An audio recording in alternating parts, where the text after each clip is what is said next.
نحمدہ ونصلی علی رسولہ الکریم۔ عزیزان محترم، میں Muhammad Aslam Dode, chairman liberal party Pakistan آپ سے مخاطب ہوں، اور آپ دیکھ رہے ہیں liberal party Pakistan YouTube channel. پیش خدمت ہے پروگرام ایمان اور اس کی شاخیں۔ عزیزان محترم، ہمارا آج کا موضوع ہے سابقہ موضوع کی طرح ایمان کی چھٹی شاخ، اور اس کا عنوان ہے یوم آخرت۔ عزیزان محترم، میں ایمان اور اس کی شاخیں اس پروگرام کے تحت آپ حضرات کے سامنے کچھ عرصہ سے ایمان کی چھٹی شاخ یوم آخرت کو بیان کر رہا ہوں۔ بنیادی مقصد یہ ہے کہ اللہ تبارک و تعالیٰ کی ذات کے ہاں ہم نے سب نے پیش ہونا ہے، اور قرآن پاک نے یوم آخرت کے حوالہ سے جو کچھ ہمیں بتایا ہے، فرمایا ہے، تنبیہاً کہا ہے اور حکم دیا ہے ہمیں، میری خواہش تھی کہ آپ کو قرآن پاک کی ان آیات سے آگاہی دی جائے تاکہ ہمارے ایمان تازہ ہوں، ہمارے ایمان بڑھیں، اور اللہ تبارک و تعالیٰ کے ہاں ہم زیادہ سے زیادہ اجر و ثواب کا حصول ہمارے لیے ممکن ہو سکے۔ عزیزان محترم، قرآن پاک کی کچھ آیات میں نے اس سے قبل آپ حضرات کے سامنے پیش کی ہیں۔ اسی سلسلہ میں آج سورہ المرسلات 29ویں پارہ میں سے سورہ المرسلات کے حوالہ سے میں آپ حضرات کے سامنے کچھ باتیں بیان کروں گا۔ تو قرآن پاک نے سورہ المرسلات پارہ 29 میں یوم آخرت کا جو نقشہ کھینچا ہے وہ آج آپ دوستوں کے سامنے رکھوں گا، اور تاکہ ہمارے ایمان تازہ ہوں اور ہمیں اللہ عز و جل کی ذات بابرکات کا قرب حاصل ہو۔ عزیزان محترم، اعوذ باللہ من الشیطان الرجیم، بسم اللہ الرحمن الرحیم۔ والمرسلات عرفاً، والمرسلات عرفاً، ہواؤں کی قسم جو نرم نرم چلتی ہیں۔ فالعاصفات عصفاً، پھر زور پکڑ کر جھکڑ ہو جاتی ہیں۔ والناشرات نشراً، اور بادلوں کو پھاڑ کر پھیلا دیتی ہیں۔ فالفارقات فرقاً، اور پھر ان کو پھاڑ کر جدا جدا کر دیتی ہیں۔ سبحان اللہ، کیا انداز ہے یار، قرآن پاک کا کیا انداز ہے۔ اللہ تبارک و تعالیٰ کا کلام ہے، اور خدا کا کلام جو ہے وہ دلوں کو چیرتا ہوا جاتا ہے۔ اہل عرب کہا کرتے تھے کہ ہم بڑے فصیح و بلیغ ہیں، ہم سے بڑا کوئی شاعر نہیں، لیکن جب قرآن پاک کا نزول شروع ہوا تو سارے کے سارے عاجز آ گئے۔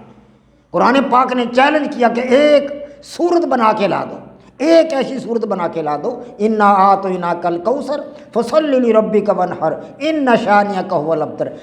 3 آیات کی ایک صورت بنا کے لا دو، لیکن پورا عرب بلکہ پوری دنیا عاجز آ گئی، ایک صورت بنا کر نہیں دکھا سکی۔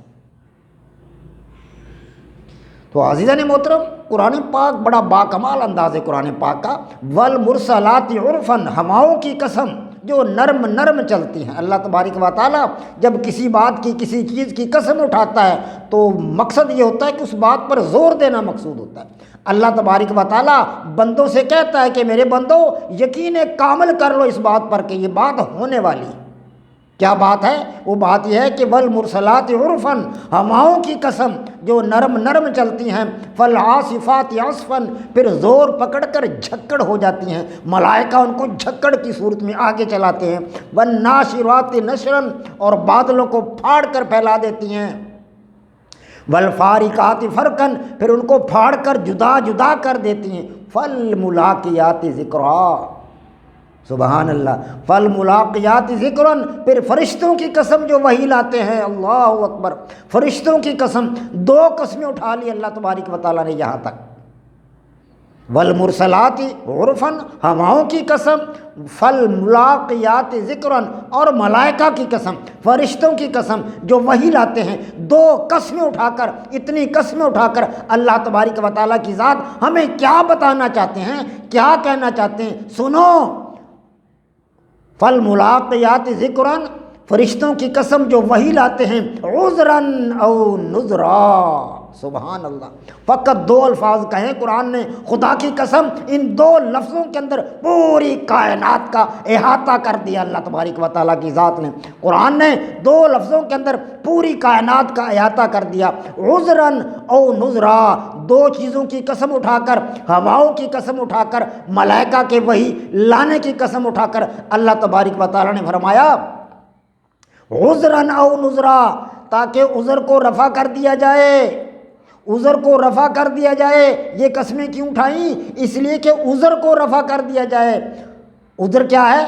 اللہ اکبر، عذر کیا ہے کہ بندہ یہ نہ کہے کہ اے پروردگار آج میں تیرے سامنے آیا ہوں، مجھے تو دنیا میں پتہ ہی نہ چلا کہ تو کہاں ہے، تیرے بارے میں مجھے کسی نے بتایا ہی نہیں، میں اگر جانتا تیرے بارے میں مجھے پتہ چلتا تو اے پروردگار میں تیری ذات پر ایمان لاتا۔ عذراً تاکہ عذر رفع کر دیا جائے۔ اللہ تبارک و تعالیٰ کی ذات آج اس عذر کو رفع کر رہا ہے۔ کل کوئی انسان یہ عذر نہیں کر سکتا کہ میرے پاس اللہ کا بندہ نہیں آیا، کوئی خدا کا کوئی رسول نہیں آیا، کوئی نبی نہیں آیا مجھے بتانے کے لیے۔ 1,24,000 انبیاء کرام رسولان عظام اللہ تبارک و تعالیٰ نے انسانوں کی اصلاح کے لیے بھیجے۔ عذراً ایک لفظ ہے عذراً، تاکہ عذر کو رفع کر دیا جائے، دنیا کا کوئی انسان یہ نہ کہہ سکے کہ مجھ تک دین اسلام پہنچا نہیں۔ اور عزیزان محترم، آج بھی تبلیغی جماعت گلی گلی، محلہ محلہ، چپا چپا، کریا کریا، بستی بستی بیچارے اپنے سروں کے اوپر بستر اٹھا کر چل رہے ہیں۔ دعوت اسلامی والے گلی گلی، چپا چپا، کریا کریا، بستی بستی، شہر شہر پھر رہے ہیں اسلام کی دعوت دینے کے لیے، اسلام کی تبلیغ کرنے کے لیے۔ پھر کون کہے گا عذراً، اور عذر کو رفع کر رہے ہیں یا نہیں کر رہے؟ 1,24,000 انبیاء کرام نے انسان کے عذر کو رفع کر دیا، دین اسلام ان تک پہنچا دیا۔ پیارے نبی حضرت محمد مصطفیٰ صلی اللہ علیہ وآلہ وسلم نے اس عذر کو رفع کر دیا۔ اہل مکہ سارے خلاف تھے، تلواریں سونت کر آپ کے گھر پر آ گئے، آپ کو قتل کرنے کے درپے تھے۔ اللہ تبارک و تعالیٰ نے فرمایا میرے بندے مٹی کی ایک چٹکی پھینک دے بس، اور پھر میرا کام دیکھنا۔ پیارے نبی نے مٹی کی ایک چٹکی پھینکی، سارے کے سارے کفاران مکہ اندھے ہو گئے اور آپ صلی اللہ علیہ وسلم کے بیچ میں سے گزر گئے۔ اور یہ عذر رفع کرنے کے لیے نبی علیہ الصلوۃ والسلام نے اپنی جان قربان کی، اپنے قبیلہ کو قربان کیا، اپنے عزیز و اقارب کو قربان کیا۔ 3 سال تک شعب ابی طالب میں نبی علیہ الصلوۃ والسلام اپنے صحابہ کرام کے ساتھ سبحان اللہ 3 سال تک اس گھاٹی میں رہے جہاں کھانے کو کچھ نہیں تھا، پینے کو کچھ نہیں تھا۔ اہل مکہ نے گندم وہاں بھیجنے سے روک دیا سب کو، جو وہاں بھیجنے سے سب کو روک دیا، کھانے پینے کی چیزیں وہاں بھیجنے سے سب کو روک دیا۔ اللہ اکبر۔ اور بائی کاٹ رکھا 3 سال تک اہل مکہ نے ایسی تکالیف برداشت کی میرے پیارے نبی نے۔ اور کون کہہ سکتا ہے دنیا کا انسان کہ عذر کو رفع نہیں کیا گیا؟ اور 1,24,000 انبیاء کرام نے اس عذر کو رفع کر دیا، پیارے نبی صلی اللہ علیہ وسلم نے اس عذر کو رفع کر دیا۔ عذراً تاکہ عذر کو رفع کر دیا جائے۔ اگلا لفظ دیکھو، او نذراً، کمال، سبحان اللہ۔ اور کیا کہہ رہے یار قرآن، تجھ پہ قربان جاؤں۔ عذراً تاکہ عذر کو رفع کر دیا جائے اور ڈرا دیا جائے، نذراً، اور ڈر سنا دیا جائے کہ اگر اس بات کو قبول نہیں کرو گے، دین اسلام کو قبول نہیں کرو گے تو تمہارا حشر جو ہوگا وہ تم آ کے دیکھ لو گے کہ قیامت آنے والی ہے، وہ وقت آنے والا ہے، یوم آخرت آنے والا ہے، تم اپنے ایک ایک عمل کا حساب دو گے اللہ کے سامنے پیش ہو کر۔ عذراً او نذراً، کیا یار با کمال الفاظ ہیں قرآن پاک کے۔ 2 لفظ ہیں، 2، اور پوری کائنات کو 2 لفظوں نے اپنے اندر سمو دیا۔ انسان کی پوری تاریخ کو اپنے اندر ان 2 لفظوں نے سمو دیا، عذراً او نذراً۔ اور اگلا فکرہ ہے قرآن پاک کا، اگلی آیت ہے انما توعدون لواقع۔ اور یہ 2 قسمیں اٹھا کر اللہ تبارک و تعالیٰ یہ تنبیہ کر کے کہ تمام عذر رفع کر دیے جائے، تاکہ عذر رفع کر دیا جائے اور تمہیں ڈر سنا دیا جائے۔ اور کیا ہوگا؟ ہوگا یہ کہ انما توعدون لواقع، کہ جس کام سے تم جس کا تم سے وعدہ کیا گیا ہے وہ پورا ہو کر رہے گا۔ کہ جس بات کا تم سے وعدہ کیا گیا ہے وہ پورا ہو کر رہے گا، وہ پوری ہو کر رہے گی، وہ مکمل ہو کر رہے گی۔ وہ بات کیا ہے؟ وہ قیامت کا دن ہے، وہ یوم آخرت کا دن ہے۔ تمہارے عذر جو ہے وہ سن لیے گئے، تمہارے عذر رفع کر دیے گئے، تمہیں ڈر سنا دیا گیا۔ اس کے باوجود بھی اگر تم اپنے پروردگار کی بندگی نہیں کرتے، اس کے سامنے نہیں جھکتے، تو پھر کیا ہوگا؟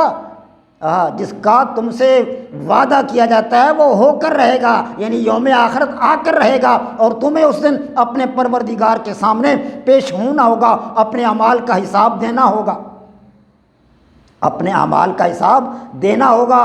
ہاں جی، اور جو تم نے دنیا میں گناہ کیے ہیں، غلط کاریاں کی ہیں، ظلم و ستم کیے ہیں، غریبوں پہ ظلم ڈھائے ہیں، کمزوروں پہ ظلم ڈھائے ہیں، اس کا بدلہ تمہیں دینا ہوگا۔ جو تم نے چوریاں کی ہیں، جو تم نے ڈاکے ڈالے ہیں، زناکاری کی ہے، بدکاری کی ہے، برے لوگوں کی صحبتیں اٹینڈ کی ہیں، اور تم نے اللہ تبارک و تعالیٰ کے احکامات کو پس پشت ڈالا ہے، اس کا تمہیں حساب دینا ہوگا۔ انما توعدون لواقع، کہ جس کا تم سے وعدہ کیا جاتا ہے وہ ہو کر رہے گا، یعنی یوم آخرت آ کر رہے گا۔ واہ واہ، سبحان اللہ۔ وما علینا الا البلاغ۔ پاک فوج زندہ باد، پاکستان پائندہ باد۔